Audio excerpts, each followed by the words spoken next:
Welcome to the Nerdlore podcast. We talk stories, theories, and lore. I'm one of your three hosts, Shiny Shoes. And I'm Crashstarling. And I'm Skandle. And today we're joined by DaltonWho. DaltonWho is joining us today, and he's going to tell us about Destiny, kind of what happened in the story so far, and then big things that are changing in the world. So, Dalton, take it away. All right, so we're going to start with pre-Destiny 1 game to kind of build you up. So the story of Destiny 1 starts off after a time that was considered called the Golden Age of technology and advancement. It's about a few hundred years in the future where peace was spread across the solar system after a mysterious spherical object that looks kind of to be like a planet-sized arrives on Earth and starts terraforming Earth and other planets in the solar system to make them livable. Humanity named this sphere the Traveler, and they take advantages of its efforts to start colonizing on other planets and explore more of the galaxy than they ever thought possible. The Traveler, though, did not just bring peace with it. It also lured something called the darkness. It's kind of like a yin and yang thing. With light, there must be dark, which turned the Earth into an event they considered called the Collapse following the Golden Age. All of the colonies on each of the planets had begun to be overrun by other enemies from across the solar system, and the last city on Earth, it was pretty much the last safe haven for everyone. The Traveler at that time sacrificed itself to save humanity from the darkness and all the other threats across the galaxy. It still hung suspended and lifeless above the city. The Traveler created these small little machine, almost like little beacons called ghosts, which I even have one to kind of show you because that's just the kind of guy I am. I like visuals. But instilled in the ghost is a little bit of the light from the Traveler, and the ghost pretty much becomes your partner in crime. It's what brings back you from the dead. So whenever the Traveler sent out the ghost, it went searching for all these slain soldiers to fight in the Traveler's place. So it gave you more life. It gave you life. It gave you these incredible powers to help fight off the darkness. So yeah, the game Destiny 1 starts you out on a mission. You're trying to harness the light and claim it for yourself so you can fight off these other enemies, which were like the Fallen, which were also known as the Elixni, which was once they were blessed by the Traveler's light. And once the Traveler left them and found us on Earth, they went to seek out its power again. Then you also have the Hive, the Vex, and the Cabal. Does anybody got any questions so far? Because we're gonna jump right into Shadowkeep from here.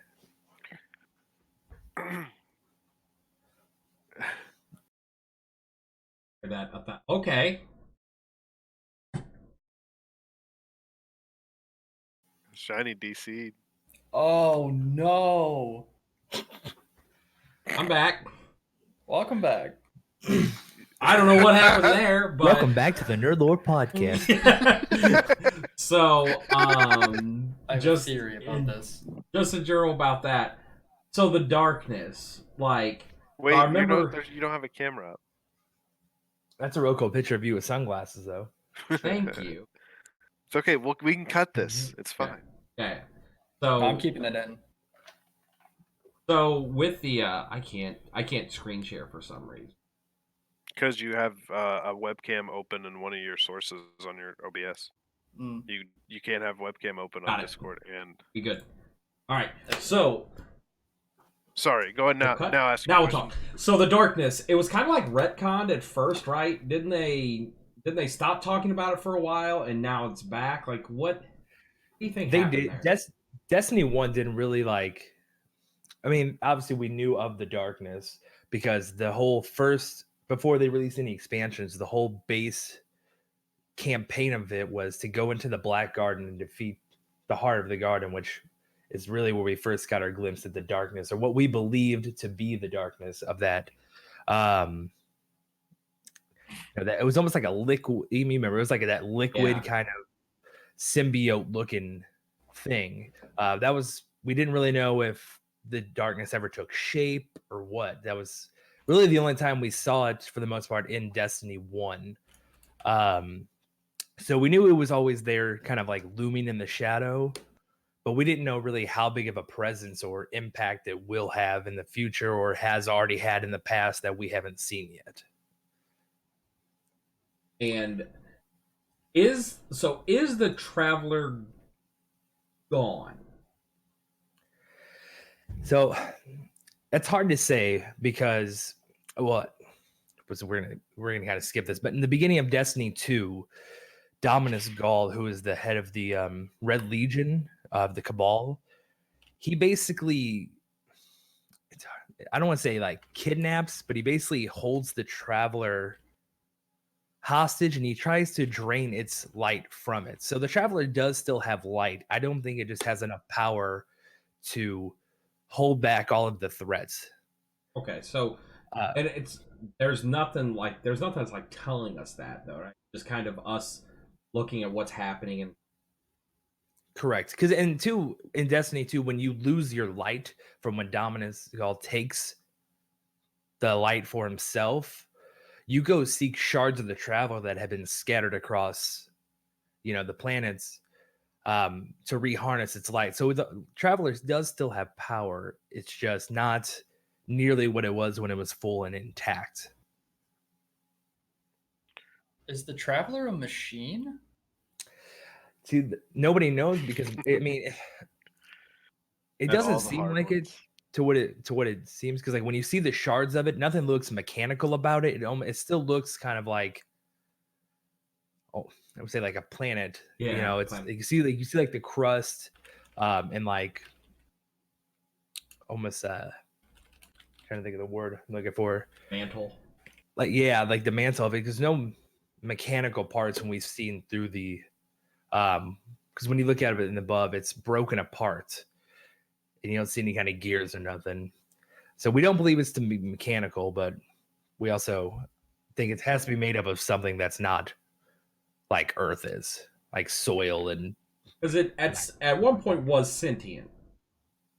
Correct. I mean, it knew to leave the Elixir of the Fallen to come to us because we needed it. But why it chose to leave them and come to us is still a mystery. So is the Traveler like I guess maybe sentient is the right word, but is it like a god to these people? Is that why you're trying to put them back together? Like, I don't. Essentially, because it has the power to give life. That's why it created the ghosts, which resurrect you from the dead. Mm-hmm. So they do look at it as a god. I mean, in Destiny 1, there was in the beginning of Destiny 2 is where there was what was called the Speaker, who claims he spoke for the Traveler. So it's almost kind of like a high priest. Is the way I look at it, like a pope, to where he claims too that he doesn't speak to the Traveler, or the Traveler. I'm sorry, the Traveler doesn't speak to him. He just speaks on behalf of the Traveler. So the Elixir, the Fallen, they actually believe that the Traveler is their god, right? Correct. That's why they believe the Traveler. That's what gave them the original power. And once it left them, they kind of went crazy and became, they almost like alien pirates. Is like what a lot of people refer them to as almost as pirates, because they're trying to reclaim what they think is rightfully theirs, since it was theirs to begin with, and there's no record of any other civilization or group of as aliens that had it prior to them. Move into D2. Shadowkeep. Oh yeah. All right. So I think you're more excited than anybody about this one, Shiny. Oh yeah. So just a few months ago, Destiny released their latest expansion called Shadowkeep. So we're going to kind of dive into some of that of where the game has been these last few months. So the Shadowkeep expansion starts out, you go back to the moon, which we hadn't seen since Destiny 1. The Hive had constructed a giant tower on the moon, which was called the Scarlet Keep, and you get some sort of disturbance call that sends you to the moon to explore what's going on. As it turns out, the disturbance is actually Eris Morn, who asked you to come find her. Now, Eris, you met back in Destiny 1, where she helped you fight orcs, or help you stop orcs from basically killing everyone and controlling the whole planet, or the whole solar system. While searching for Eris under the moon's surface, you discover a giant pyramid, which has been ominously been mentioned under wraps throughout Destiny. Cool thing too is back earlier last year, we had Season of the Drifter, where you had a weekly mission from Zur, who's from the Nine, that involves you doing some sort of task from the Nine that would give you lore on the Nine and the Drifter.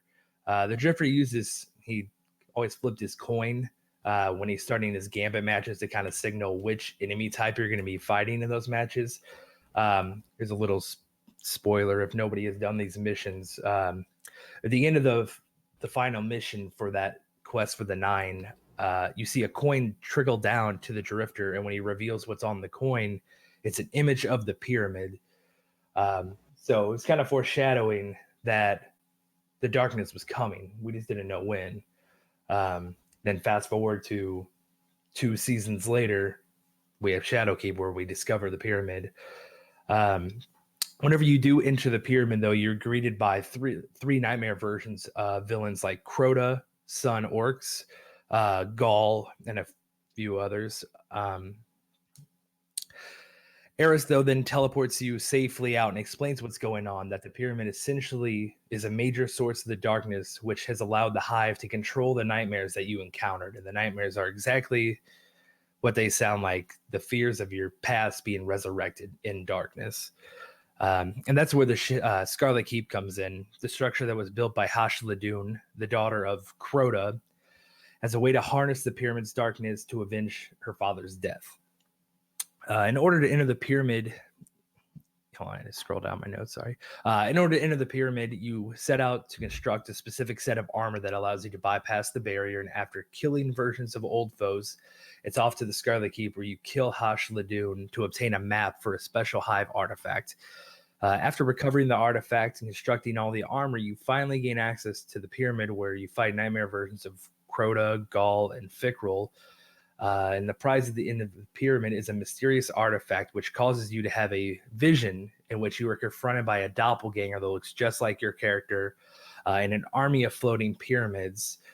And your doppelganger actually speaks to you, basically saying that itself is your salvation. Eris Morn and Ikor Ray, who is the Vanguard Warlock all throughout Destiny, at the beginning of Destiny 1, interprets that it is the sign of the darkness to bring back a catastrophic event on par with the solar system's first collapse. So they believe they are trying to recreate the first the collapse that happened, that basically ruined all of civilization for Earth. Those fears are quickly pushed aside, however, when a Vex army invades and resurrects the Undying Mind, which is a giant mechanical creature, because the Vex are mechanical, that threatens to destroy the Traveler, which, of course, you stop and you put it into one of the most boring activities in Destiny history, which was the Vex Offensive. Oh, dude, you just fight a bunch of things over and over again. It was really bad way to end, because that season released with Shadowkeep. So that was pretty much where Shadowkeep ended, where we kind of have heard the last of the darkness for now. So we don't know where it's going to go from there. But all we know is that the darkness has finally reached out and spoke to us, and claims that they believe, or we don't really know what it is, claims to be our salvation. All right, then we're going to get into the next season of Dawn. Do you guys have any questions on this part so far? Does anybody have a normal name? Hash-Ladun is a great name. Hash-Ladun? It's spelled really weird. It's Haslad, and then the U with like the whatever that's called. above the umlaut. The umlaut. This is my I new never thing. claimed to be a literary major Yeah. but yeah, I don't know how they come up with some of these names. The Hive lords have cool name, like Savathun. Savathun's cool. Yeah, that's a cool name too. Crota, I was like, I mean, it's pretty Crota. simple, but it sounds really cool. Yeah, pretty neat. I don't. I have any questions about it. That's a lot of stuff that happened there. So my only actual question is that you're basically you're still shooting guns, right? Like this is a shooter. This is like an RPG shooter. Guns and swords and rockets. Yep. Okay. Oh, there is rockets. You do have me there. So bow. There's a bow now. Oh yeah, there is a bow. They've been adding stuff. Of course, there's a bow. Get it, a shiny. Space bow. Yeah. Are you done with the question? My actual question is, well, it's not really a question, it's more like a comment where I was thinking about how I worked my way to get to this pyramid that is emitting nightmares, and then a guy shows up, he looks just like me except edgy, and he's like, "Don't worry, bro, I'm trying to save you." This is totally different. This is definitely an off-color version. I would have been so much more relaxed if he tried to shave me. Yeah, like, oh, cool, yeah. Yeah, that's much what happened. Oh. So, you fight in there, but that's, I mean, when you look at Destiny, what they're trying to create in the game, like an ongoing world, there wouldn't be any reason for one of the biggest, most omnipotent bad guys they have for it to just kind of stop there. Okay, they're gone for now. Let's leave it on a mystery. Give more. They really like to trickle out the darkness. Like I said, I remember whenever I played the when I included in here with the season of the Drifter 2 seasons ago, and they showed the pyramid, I was so hyped, and then they didn't reveal anything for another. I think it was one season after that, because I think it was Season of Opulence came after Season of the Drifter, and then we had Shadowkeep. So it's they sprinkled that in there, and you're like, oh, here we go, shit's about to get real, and then it was nothing. I mean, Season of Opulence was good, but you didn't get any kind of follow-up right away. And that's how I feel with this too, because we're going through the seasons. We don't know what the season after the current season of Dawn is going to entail. But so far, it doesn't seem like it's the darkness, and I'm just I'm itching. I want to know what happens. Are you our salvation? What's going on? Okay, so I have one thing, and it's not really a question.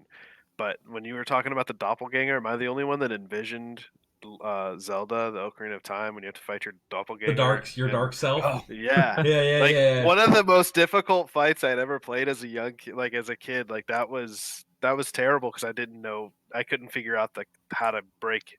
Couldn't figure out how to fight yourself? Yeah. So anyway, that's what I was envisioning while you were talking about that. One of my friends actually did bring up that, but reference before when we had talked about the ending of that, and it was weird. It's it looks just like it. They don't do a dark version. It's identical, but I always thought that would have been cool if they kind of did a more shadowy figure of you. Maybe throw an Easter egg towards that Zelda fight or whatever. You know what I mean? Right. I mean, why wouldn't you? I mean, yeah. If it was no Zelda, would there really be any other video game? Yeah. The question is not that. The question is, would there be as good of video games? All right. I mean, we probably wouldn't have Anthem, which. Dang. Okay, so Destiny. All right, thanks, Zelda. All right, so we're gonna fast forward to the current season of Dawn. It's currently going on. We're about halfway, I'd say, through the season. So basically, Osiris has returned from the Infinite Forest. The Infinite Forest is basically, it's time itself, where you go through the forest, you manipulate time through it, so you can travel through it to get to the past, the future, so on and so forth. But he's discovered a way to save his long-lost friend, Saint 14. Saint 14 was the Vanguard Titan prior to the current Zavala. However, when Osiris left the Vanguard himself, because he was the Warlock Vanguard, he left to pursue the Vex and see what kind of knowledge he could find from them, because they were such a unique group. Culture. They say that they were mechanical, but also sentient, Nobody really knew where they came from. They kind of just almost fell out of the sky. They didn't know what powered them. What Vex milk. really controls the Vex milk? Yeah, it's 2%. They said there's no record of where they actually came from, what controls them. They believe it to be one giant, I'm gonna say hive, but I don't mean like the enemy, the hive, but like a giant Vex hive mind. So Osiris left to gain that knowledge, and Saint 14 went after him because he almost looked at Osiris as like a father figure. But he went after him, and he got lost in time himself, and he was presumed dead for the longest time. But with Osiris's sundial that he constructed, which is a fancy way to say it's basically a time machine, he's able to send yourself throughout time and rewrite history to help Saint 14 escape certain death and bring him back to life. And during your strides to bring back Saint 14, you don't really know what effect you've had on time. Osiris says, the whole thing, like, if you step on a butterfly, it can have major effects in the future. But nothing we've seen so far has changed the future that we're aware of. But we helped Saint 14 escape, and he is now out of the Infinite Force, and he's alive and well. And that's kind of where the season has ended at this point. They didn't really give us too much campaign story to go along with it. Once you got him out, that's kind of where they left it off. My personal prediction is going to be next season is when we're going to see these repercussions, because you mess with time, you're taking out this major element of time, which was the death of Saint 14. You're taking that all out of history. So I think that's where we're going to go from here. And then I got a couple theories on where we're going to go from there. So really quick, if we're going based on that, so you understand the world without how long was Saint 14 missing or presumed dead? It was long time. Well, he went through, like I said, he went through time. It's hard to explain that. Yeah. So the time from not on his end, where it's obviously it felt like infinite because he was lost in time. The way they make it sound, it was probably a few hundred years.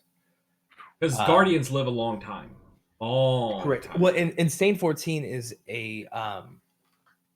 he's a robot himself. That's what the 14 stands for. He has been rebooted or brought back to life 14 times. An exo. That I couldn't think of what the hell they were called. Yeah, he's an exo. So that when you see a character with that number, that means that's how many times they've been brought back to life, and that they are the robot exo.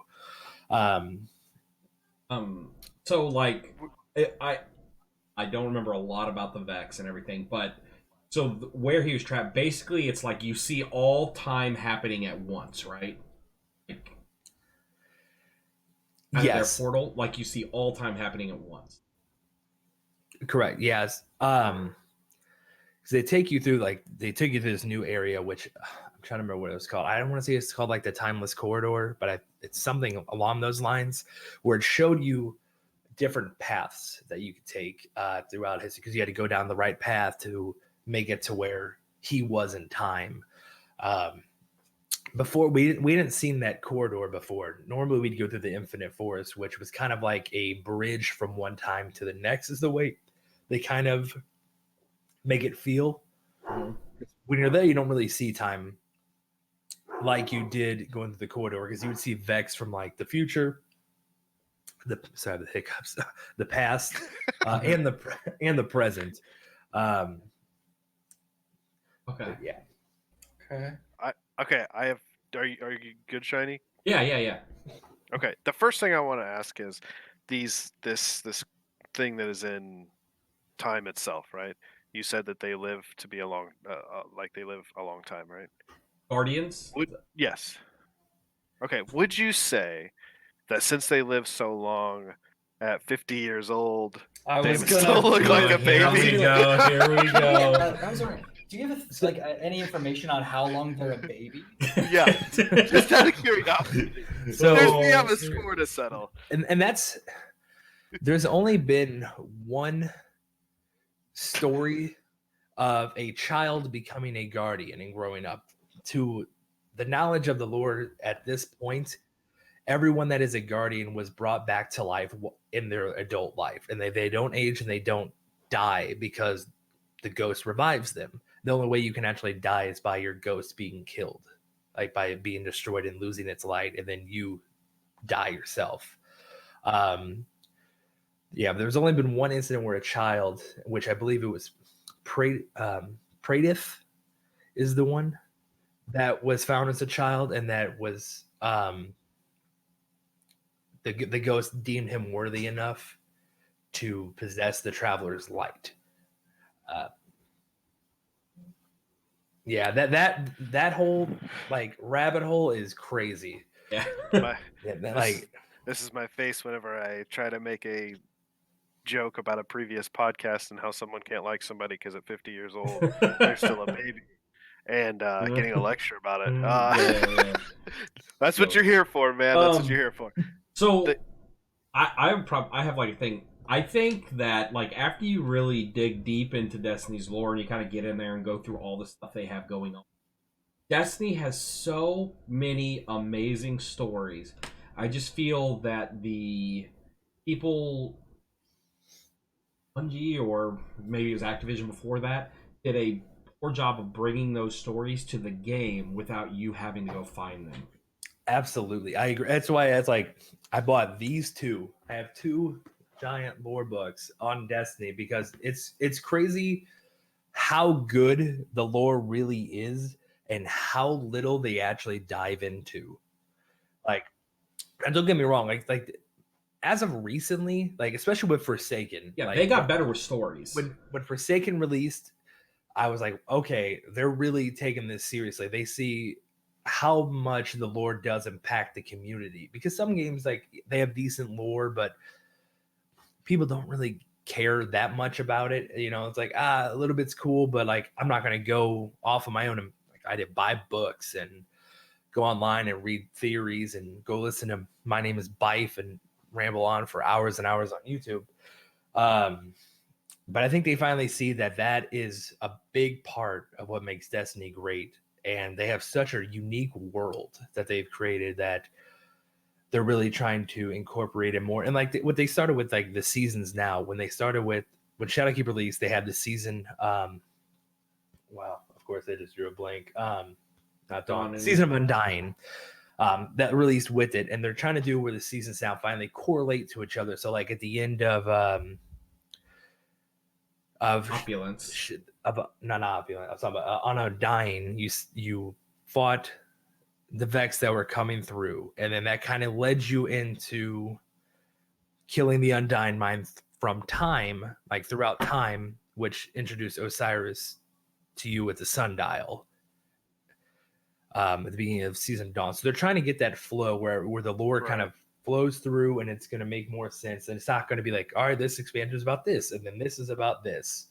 They're doing a much better job with storytelling. And I still think they have a long way to go. And it really sucks because the back catalog of lore, especially like pre-Destiny 1, is crazy. Because like I talked to somebody not that long ago, and I was like, oh, you know, the Fundaments, and they're like, what's that? I'm like, that's what the Hive were before they were called the Hive, and the Elixni, and it's it's wild, like how much is there that is like completely clueless to even some of the most hardcore Destiny players, because there's so much of it. But I'll tell you this, man, games like that have that kind of storyline, like Destiny, and you know, I did one on Diablo. Like if you have an amazing storyline, those games will last. Yeah, because the fan base is so enthralled in this lore. It's another world that they get to like. I just feel like if you can get attached at that lore level, like you're a fan for life. It doesn't matter. And like I said, and Destiny does so many cool things, like with foreshadowing, like say with the Drifter and the coin, foreshadowing the darkness coming. And another thing too that's I'm actually gonna kind of read off is In the end of the missions where you get Saint 14, you rescue him. Saint 14 was actually very well known for his signature weapon. It was a shotgun called the Perfect Paradox. Well, one of your missions prior to going in to rescue him was you're reconstructing the gun for him, so he can help you fight on his way out. And I have the lore entry right here for the weapon. I'm going to read it real quick. It says, "I never found Osiris, but I've killed enough Vex to end war. And they in turn struck a fatal blow. They completed a mind with a sole function to drain light from me. It worked very well. Don't worry." Hold on. I think I copied over the wrong thing. Sorry. Don't worry. Not that you worry too much. It took them centuries to build, key to unique frequencies of my light, and I sit atop its shattered husk. I mourn that I will never reach the heights you have. To me, you represent everything a guardian can become. Yours is a thriving city, so different from mine. A whole 14th life I fought to make my city yours. I never finished. All I have left is this weapon. The Cryptarchs say you crafted it yourself, built it out of scraps and light and sheer will. Inside the infinite forge, I'll make sure it finds its way back to you. When you gave it to me, I swore it would make my duty to follow your example. And that was released a long time ago, that lore entry. Everybody thought it was Osiris because he went after Osiris. Like I said, he looked up to Osiris as a father figure. It sounded like he wanted to become the guardian that Osiris was. You know, Osiris was very well renowned. He had his own kind of cult following with Brother Vance. But after we give him the weapon, I read this and I was like, wow, I think he was actually talking about us. We gave him the weapon. He's back in our last city. He's fighting to reclaim our city. And like I say, that's just crazy how long ago they foreshadowed that we would be saving his life, giving him back his signature weapon, that we actually are the one that originally possibly gave it to him. There's a lot of games I've played have had like great characters in it and great development, but I think no game has made me like in awe of the heroes like Destiny does. Like you have him, was Shin Malphur, not the hero, right? He's the bad guy, right?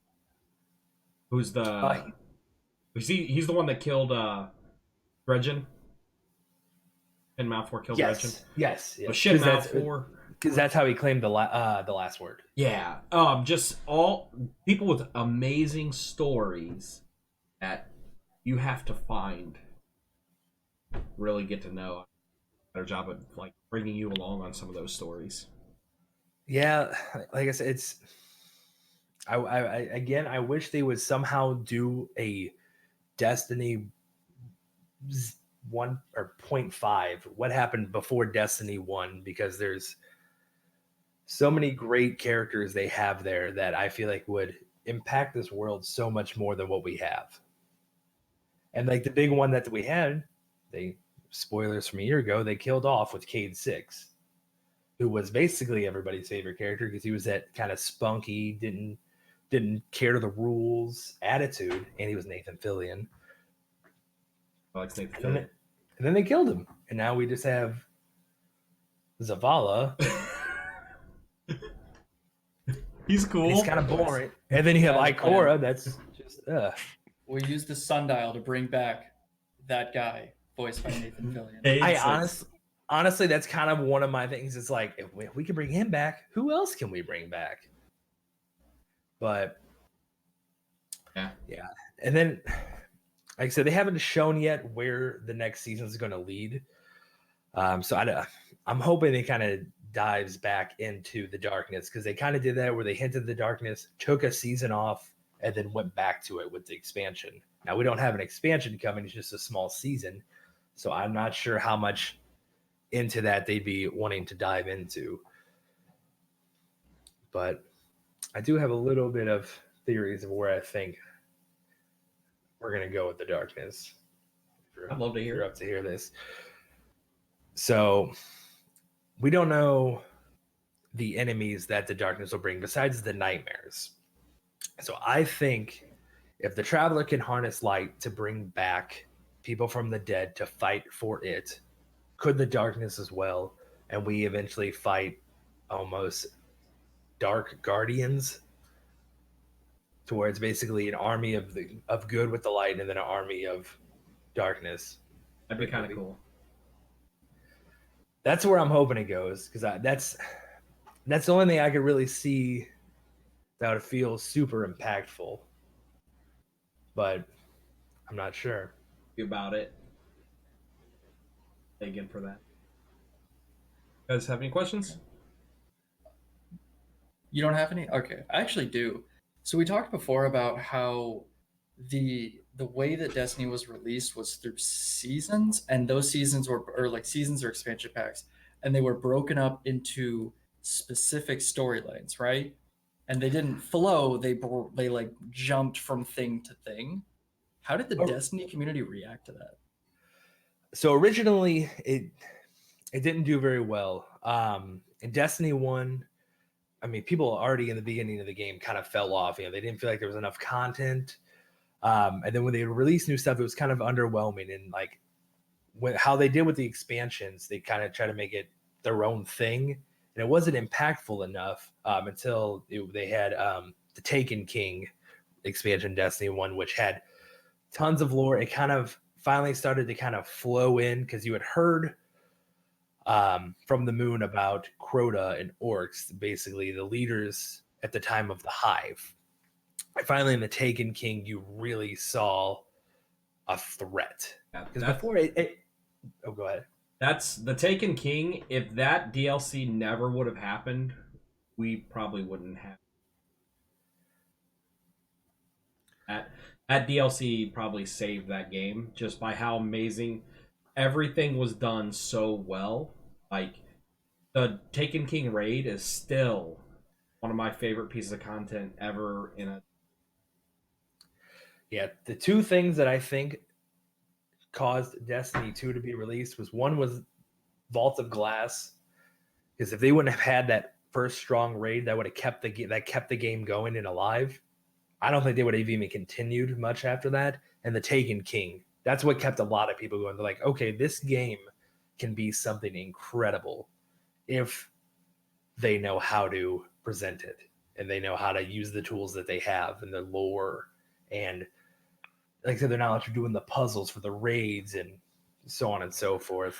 But after that, like I said, they kind of just, they had that crazy thing with the Hive, and then they just skipped right to Rise of Iron, which wasn't that bad. It kind of introduced you to like former Guardians, the Iron Wolves, or the Iron Lords, I'm sorry. But say none of it flowed, and people were complaining a lot. I know I saw a lot of it on Reddit and Twitter about how it felt like it was almost like 4 different games, because you had Destiny 1, The Dark Below, Taken King, Rise of Iron, which, yeah, it was in the same world, but it didn't feel like they were one at the same time. Then you had Wrath the Machine Lord, and a lot of people had fallen off again by the time Wrath the Machine Lord came through. That was with Rise of Iron. Okay, yeah. That was with the Siva. Yeah. Which that was cool. I really liked Siva. But yeah, then when they got into Destiny 2, it felt much more like one game. And like I say, how they had it flow, and they didn't feel so choppy. And at that point, people kind of felt like, well, what if I don't want to buy this season? It doesn't sound fun. It doesn't really feel like it has anything to do with what I've previously done. Why would I want this content? Why would I want to buy this? But then at the same time, if you don't have half the things you can do with other people.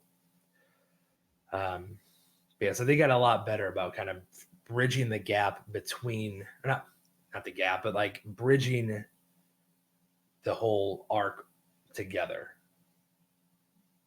I know that Destiny had a issue at the beginning of Destiny 2, because they came out, and the original game was strong. It had a lot of fun stuff to do, but with any game like that, eventually you're going to run out of things to do. So then they released 2 DLCs, and that became a problem because those 2 DLCs, they sucked. yeah, they were bad. It made me stop playing the game for a year. Yeah, I dropped that as well. That's what dropped me out because I paid for the expansion, the whole pass, so I got all of them, and I played it, and I was like, ugh. Because I played Destiny strong from because I had the alpha on my PlayStation, and then you and we started playing the beta together, and then the game we would do the raids, so on and so forth, and then so I played it all the way up. I played through Destiny 2, and then when they released Curse of Osiris was the first expansion for Destiny 2. It was cool a little bit. What helped them is they released those raid layers, which were like kind of miniature raids. They released that, which helped sell it, but the overall content you got was very lacking, and that's kind of where Destiny always had its downfalls, is the lack of content. Now, I think they've gotten a lot better now, but once they released that second DLC for Destiny 2, which was Warmind, the community just fell off. I wish I had the statistic, but I remember it's something crazy about how much drop off they had. I said, and I, who has played it since the beginning of the game ever coming out, I didn't play it for a whole year, and I talk so bad about Destiny. I was like, yo, it's crazy how this was one of the greatest games I'd ever played, and some of the most fun and best memories I've ever had. I remember being up to 4 a.m. with you and a few of our other buddies doing the raids, and I remember I brought my Xbox over to your house, and we're like, oh yeah, we're going through all that stuff. It was so fun, and then it's just man, it just fell off so hard because it's I felt like they were just like, you know what, screw this game, we'll take it out back behind the shed and put a bullet in it, because that's how it felt. I felt like they didn't care. And so I'm a little confused. So I've never played any of these, so I don't know anything about it. Does it, when you talk about raids, is that more of how, and this is probably before Tom Clancy, the recent game that came out, I can't remember the name of it now. The I would say Wildlands, but it's a sequel to that. Breakpoint? No. The Tom Clancy Division. Division. Oh, the Division. Okay. Yeah. So, I mean, I played the heck out of those. So the raids, is that kind of what your raids are, 4-man, or is it more like MMO? So it's more MMO than that will ever be. So it's 6-man usually. There are some smaller type raids, but 6-man.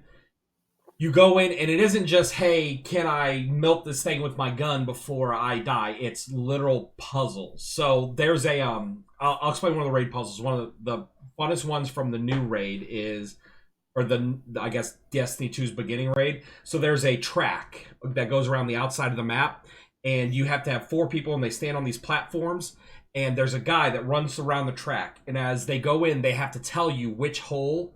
The guys on the outside have to shoot these little things on the sky, so it puts a blocker between the 2 holes they can't go through. Then your guy on the inside has to jump through the hole that exists and then run all the way around. So if they go all the way around the map to get this orb, and the orb comes out and you slam it in the chalice, you do that 2 times, and then the 4th time, everybody runs.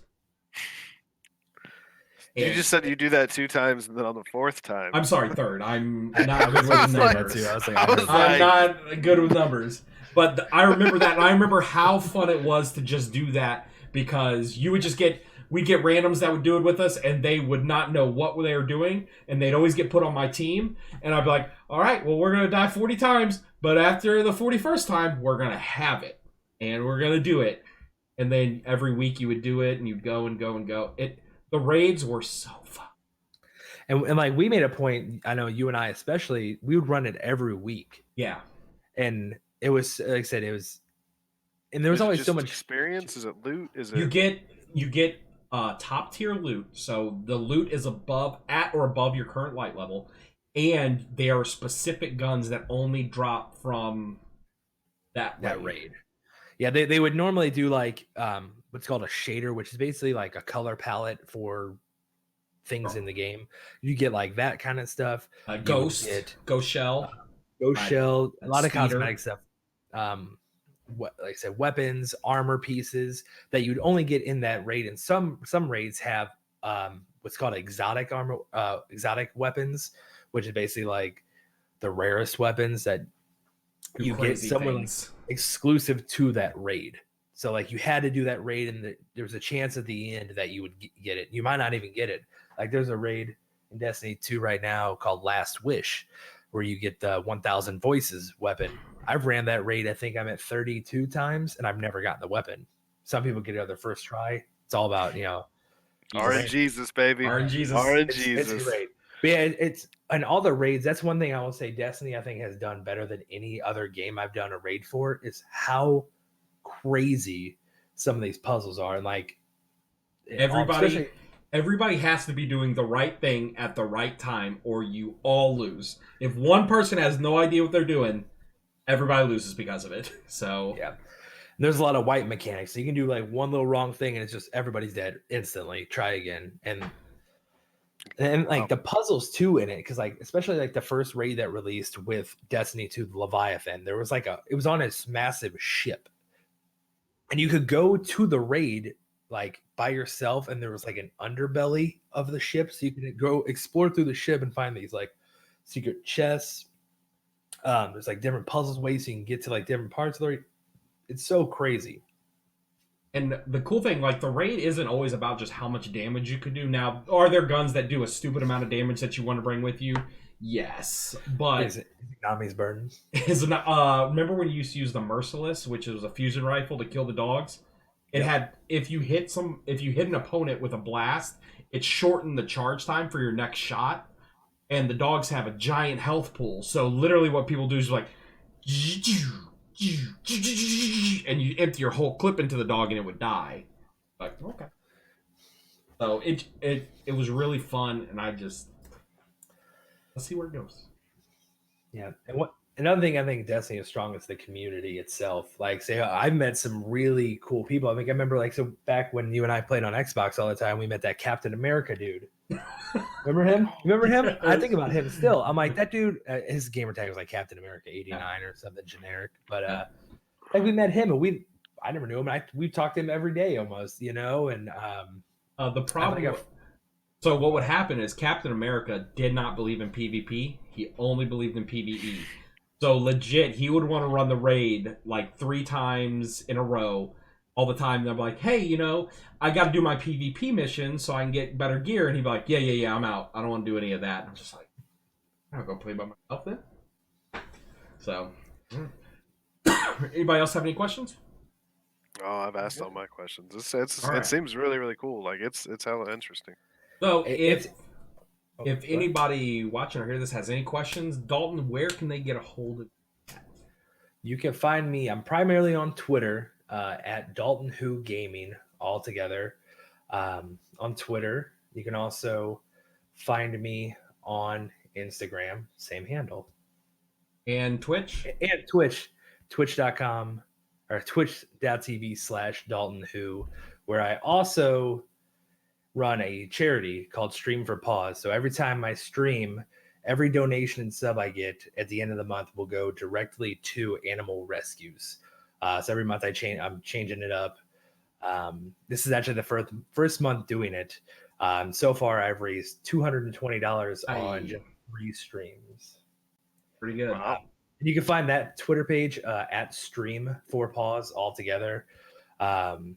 Yeah, Can you spell streams? Is it like with a Z or an S or anything like that? No, just STREAM. I'm just making sure. Yeah. Yes, we're definitely trying to do some good. I don't try to play games for money. I'm trying to just play games and maybe save a few little puppers' lives. I'm about it. All right. Can we add his stuff on the bottom of the video? Yeah. Yep. Sorry, I'm done interrupting you. No, you're good. So, Dalton, do you have any last things to give us, or that wrap it up for you? That wraps up. Thanks for Awesome. having me. I So, appreciate it. Oh, okay. I like to think. Shut up already! You had your time. So Now I'd you like get to your thank stuff back. I'd like to thank everybody for listening to this one. If you guys have any questions, make sure to get at them. If you want to hear him talk some Destiny Nords or anything else, let us know. This has been Nerdlore. Shiny Shoes signing out. Bye bye. I'm Crashstarling. I'm Skandle. Oh.